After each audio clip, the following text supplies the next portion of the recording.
Stephanie, I'll come to you first in terms of what it is you think that has been weighing on sentiment. Clearly, we're flat at the moment. We're only down 1.3% on the week on the S&P. Is it just Delta fears?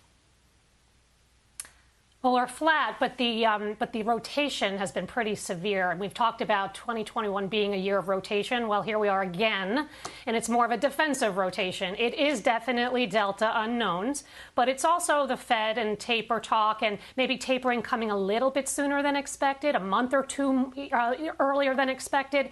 And then, of course, it's also about peak growth, and that's not going to go away anytime soon. And so you have this rotation into healthcare, into utilities, into staples versus cyclicals. And, of course, then you also have the seasonality, right? So August and September are really challenging months for equities as a whole. So, look, I'm not changing my strategy in terms of the barbell. I do still own cyclicals. I still own some reopened names. And in fact, I think those two sectors and groups are much more attractive. You have some reopened names that are down 30, 40% wealth. It's crazy, the numbers that I'm seeing.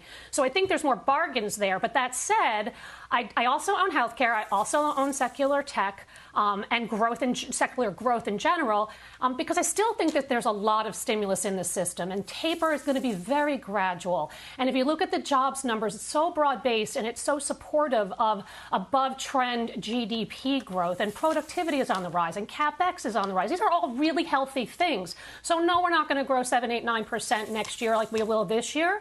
But we're still going to grow above trend. And in that environment, earnings actually outperform and they go higher. And that's good for risk assets. So making my shopping list and having some dry powder to buy on the weakness.